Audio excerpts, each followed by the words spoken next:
और उसमें इम्प्रूवमेंट बहुत जरूरी है, क्योंकि इससे एक तो पाक चीन तिजारती ताल्लुकात बेहतर होंगे, उसके साथ साथ चीन के लिए गल्फ और दीगर खित्तों में मार्केट तक रसाई आसान हो जाएगी। उनका कहना था कि कम्युनिकेशन नेटवर्क दोनों ममालिक के स्ट्रेटेजिक इंटरेस्ट में है। सदर ने उम्मीद जाहिर की कि पाक चाइना ज्वाइंट इकनॉमिक कमेटी का 4वां इजलास दोनों ममालिक के दरमियान मुआशी और इक्तसादी तावन के मजीद फरोग का बायस बनेगा और चीन की तरफ से पाकिस्तान में सरमायाकारी के लिए बेहतर मौके पैदा होंगे। इसी तरह से फाटा के अरकान पार्लियामेंट ने, जिनमें वज़रा यानी माहौलियात के वफाकी वजीर और फाटा अरकान पार्लियामेंट के कायद मुनीर खान औरकज़ई भी मौजूद थे।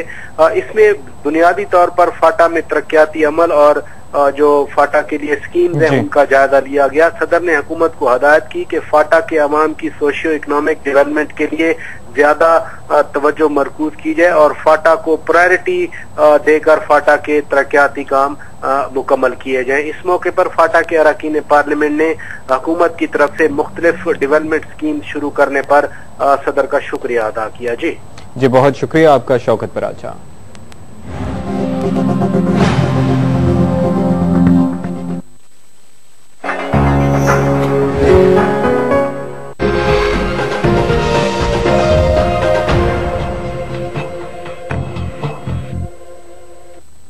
वेलकम बैक नाजरीन। मुल्तान की वो काल, उसका जज्बा, उसका दुख, उसका सोज अब तक मुझे अपने दिल में महसूस हो रहा है। और ये और मैं ब्रेक के दौरान बात कर रहे थे कि काश हर तरफ से ये आवाजें उठें, काश हर पाकिस्तानी इस तरह से सोचे, तो कोई वजह नहीं है। और यह कि हमारी आजाद जिस कौम में बाहिस लोग हों और हुक्मरान बाइज्जत हो, तो वो जहां ये एक आवाज काफी होती है। ईरान के हुक्मरान का वाक़या, अब चूंकि हमारे हुक्मरान तो बेहिस और बिल्कुल मैं और कुछ कहना नहीं चाहता। एक वाक़या सुनाता हूं, लिहाजा इस तरह की कई आवाजें हों तो बराबर हो जाएगा। एक वाक़या सुनाता हूं। कैकबाद एक बादशाह था ईरान का, उसके दरबार में एक शख्स आया कि मेरे घर में चोरी हो गई है। उसने कहा जब चोरी हुई थी तो तुम क्या कर रहे थे? उसने कहा मैं सो रहा था। उसने कहा तुम क्यों सो रहे थे? उसने कहा इसलिए कि मुझे यकीन था कि तुम जाग रहे हो। ये इसीलिए शायर ने कहा ना कि सो जाओ फसीलों पे, सो जाओ अजीजों के फसीलों पे हर एक समझ, हम लोग अभी जिंदा हो बेदार खड़े। अब जिंदा बेदार वाला मसला ही कोई ना, वो तो है ही। अब तो फसीले क्रॉस करके लोग कहां से कहां। अब सर मैं जो एक बात उधर से हमने उस वक्त भी की थी कि कुछ लोग रह गए। एक तो कोई प्लॉट लगता है, इंडिया के बारे में कोई खबर नहीं किसी किस्म की कि इंडिया क्या करता रहा है, कैसे करता रहा है, क्या। अच्छा, उसके बाद विकीलीक्स में किसी और जगह भी मतलब इसराइल का कोई जिक्र नहीं है, हालांकि इसराइल जो कुछ कर रहा है और भी बहुत सारे ऐसे। सही बात। पाकिस्तान के अंदर भी काफी सारे मुअज़्ज़िज़ीन जो हैं अभी तक, वो जो आप कहते हैं कि पर्दा उठने की मुंतज़िर निगाह, या तो इसके पूरे के पूरे सियासी सिस्टम से वो एक किस्म की नकाब उतार सियासी सिस्टम की आपने बात की। एक बहुत इंटरेस्टिंग कॉल है। आरिफा खालिद साहिबा हैं, MPA हैं और पाकिस्तान मुस्लिम लीग नून से इनका ताल्लुक है। आरिफा खालिद साहिबा, अस्सलाम वालेकुम। अस्सलाम वालेकुम जी। आरिफा साहिबा फरमाइए आप। जी थैंक यू वेरी मच आपका जी। सलीम बुखारी साहब, वरिया साहब, बहुत अच्छा प्रोग्राम है और मैं आई थिंक बहुत सी चीजों पे जो आप रोशनी डाल रहे हैं ये हमारे लिए बहुत अच्छी इंफॉर्मेशन है।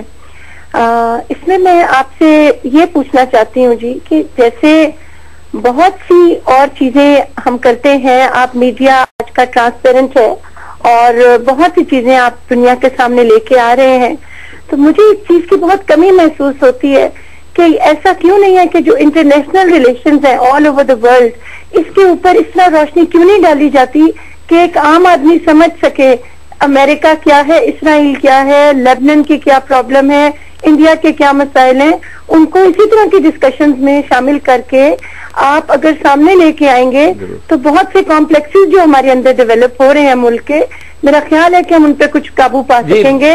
और भी जो मसाइल हैं उनका हल जो है, आई थिंक आजकल जैसे हम इसको ग्लोबल विलेज कहते हैं, तो थ्रू दैट ग्लोबल विलेज हमें भी अपनी बड़ी खुशी हो रही है आरिफा खालिद साहब आपसे, आप MPA की हैसियत से इस तरह के इंटरनेशनल इश्यूज पे। सच्ची बात यह है कि आप से तो हमारी उम्मीद वाबस्ता से हो गई है कि आप दुनिया के ग्लोबल विलेज के हवाले से गुफ्तगू करना चाह रही है। मुझे सिर्फ ये बताइए कि ये अमेरिका के साथ इस वक्त जो हमारे यहाँ बिल्टअप हो गया हुआ है, ये विकीलीक्स का सूरत हाल है, आप خود بتا سکتی ہیں, آپ بات پڑھی لکھی ہیں, آپ MPA بھی ہیں, کہ امریکہ نے باقی سارے ملکوں میں بھی ایسا ہی برتاؤ کیا گا یقیناً, اور آپ کو تو زیادہ بہتر پتا ہے. جی اور یہ سب بات, ہلو جی جی جی آپ کی آواز آ رہی ہے, آپ بولتی جائیے. جی جی میں یہ کہنا چاہ رہی ہوں جی کہ امریکہ میں مجھے انٹرنیشنل ریلیشنز میں ماسٹرز کرنے کا اتفاق ہوا ایلیٹ اسکول سے, اور میں 2005 میں کیا, اور یہ بہت سے مسائل اس وقت بھی وہاں پہ ڈسکس ہوتے تھے. ان کے یہ بیک آف دا ہینڈ کی طرح ہے سب چیزیں, ہمارے یہ بیک آف دا ہینڈ کی طرح کیوں نہیں ہے؟ آپ کے جیسے پڑھے لکھے لوگ ماشاءاللہ جو میڈیا میں موجود ہیں, وہ ان کو وقت سے پہلے قوم کے سامنے کیوں لے کے نہیں آتے کہ کل کو یہ مسئلہ آنے والا ہے, امریکہ کے ساتھ ایسے تعلقات چاہیے, برطانیہ کے ساتھ ایسے, چائنا کے ساتھ ایسے, ہمارا ہاٹ واٹر ایکسیس ہے, اس کی وجہ سے ہمیں کیا پرابلم ہو سکتے ہیں, یا بلوچستان کی وجہ سے الگ ہونے کے خدا نخواستہ کیا خطرات ہیں. ہم نے تو ایز اے پارٹی ایک ہاتھ بڑے صوبے کی طرف سے بڑھایا ہے بھائیوں والا کہ چلیں ہم اپنی طرف سے کچھ سیکریفائس کرتے ہیں بلوچستان کو قریب کرنے کے لیے, تو ہمارا ایک ذاتی سا وہ ایک سٹانس ہے. بٹ ایز میڈیا میں آپ سے یہ سوال کرنا چاہتی ہوں کہ آپ لوگ تو سب جانتے ہیں کہ ہمارے ملک میں سے گیس کی پائپ لائن گزرنی انڈیا کی ترقی کے لیے, تو اس کی ساری یہ جو پرابلمز ہم فیس کر رہے ہیں آج کل, یہ بہت سی چیزوں سے انٹر لنکڈ ہے. جب تک ہم انٹرنیشنل پرابلمز کو عام ڈسکشنز میں نہیں لے کے آئیں گے, کیا آپ سمجھتے ہیں کہ ہم ان چیزوں کو ڈسکس کر سکتے ہیں؟ کیا ہم یہ عوام کے جو چھوٹے چھوٹے مسائل ہیں جس سے وہ ڈسہارٹنڈ ہوئے ہیں, کیا ہم انہیں اویئر کر سکتے ہیں کہ ملک بننے کا کوئی پرابلم نہیں ہے, یہ انٹرنیشنل پرابلمز ہیں جن کی وجہ سے ہم سب ملک شکار ہو رہے ہیں؟ جی اگر آپ مجھے اجازت دیں تھوڑی دیر کے لیے تو میں آپ کے سوال کا جواب دینے کی کوشش کرتا ہوں. پہلی بات تو یہ ہے کہ ہمیں یہ پروگرام شروع کیے زیادہ عرصہ نہیں ہوا ہے دوبارہ نئے سرے سے. ہمارے پروگرامز کی مور دین 50% فوکس ہمیشہ انٹرنیشنل رہا ہے. ہم نے امریکہ کے ہر ایشو پر اس کو چیلنج کیا ہے. ہم نے گوادر کی انٹرنیشنل حیثیت کے حوالے سے بلوچستان پر بات کی ہے. ہم صوبوں کے درمیان ہم آہنگی کے لیے بہت کام کرتے ہیں. ہم نے ڈرون حملوں کے اوپر 3 پروگرامز کیے. ہماری کوشش یہی ہوتی ہے کہ ہم اپنے عوام کو انلائٹن کرنے کا ذریعہ بن سکیں تاکہ ان کے علم میں ہو کہ ان کے ارد گرد انٹرنیشنل سیناریو میں کیا ہو رہا ہے, اور یہی ہماری کوشش ہوتی ہے.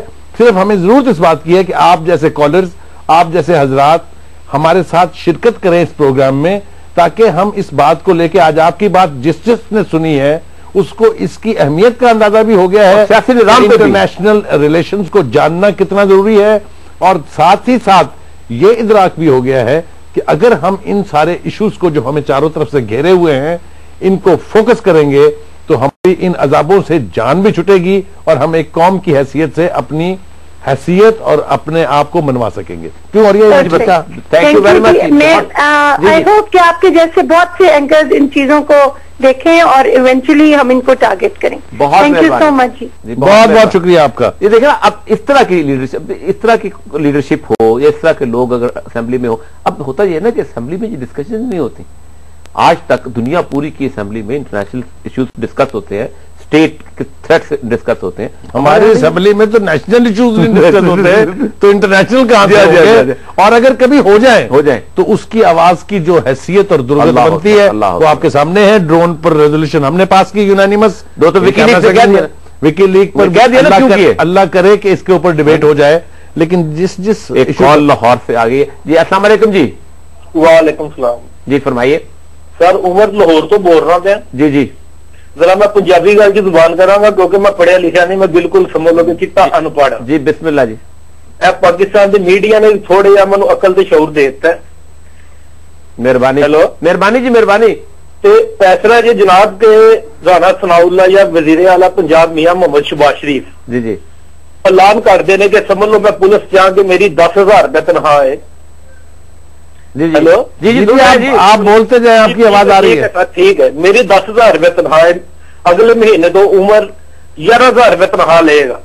ٹھیک. یا پورے پنجاب پولیس 15,000 روپے تنخواہ لے گی. سر کسی پولیس والے نے کہا کہ اسی 10,000 ہی تنخواہ لینی ہے. 1 منٹ جو انہوں نے عمل کیتا ہے وزیر اعلیٰ پنجاب کی گل دے اتنے کہ انہوں نے تنخواہ ساڈی 15,000 کرتی ہے. جی سر 3 سال تو کہہ رہے ہیں کہ تشدد نہ کرو, ظلم نہ کرو, رشوت نہ لو. سر اس گل تے کسی پولیس والے نے عمل کیتا ہے, کیوں نہیں اجے تک عمل کرا سکے؟ ایک انہوں نے کال کیتی ہے ਕਿ ਪੁਲਿਸ ਵਾਲਾ 10,000 ਦੀ ਜਗ੍ਹਾ ਤੇ 20,000 ਤਨਖਾਹ ਲਵੇ, ਸਰ ਲੈ ਰਹੇ ਨੇ, ਆਵਾਮ ਤਨਖਾਹ ਦੇ ਰਹੀ ਹੈ। ਮੈਂ ਕਿ ਜਿੱਤਾ ਅਨਪੜ੍ਹ ਬੰਦਾ, ਮੇਰੇ ਨੀਚੇ ਠਾਣਾ ਹੈ, ऊपर मेरा दफ्तर है, थाने नीचे थाना है, बड़े खुशकिस्मत उन्होंने दुकानदारी खोली हुई है, सीधी सीधी कोई कहना मैं मोतल हो जाऊंगा, मेरा की हो जाना है, मैनू की कर लेना है, सीधी सीधी दुकानदारी खलोती। मैं रावी रोड तो बोल रहा, मैं थाना रावी रोड मैनू लगता जी, सीधी सीधी दुकानदारी खोल के बैठे जी। बिल्कुल जी, बिल्कुल ये बिल्कुल तुहाडी ये गल बिल्कुल ठीक है।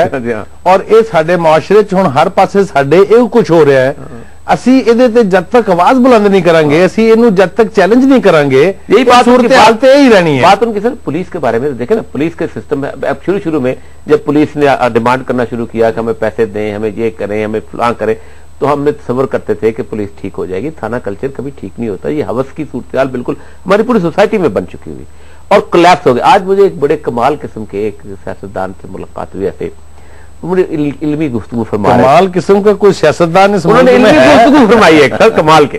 उन्होंने कहा देखे मैंने बड़ी तकरीरें सुनी है और मैंने तकरीरें बड़े लोगों की पढ़ी भी हैं।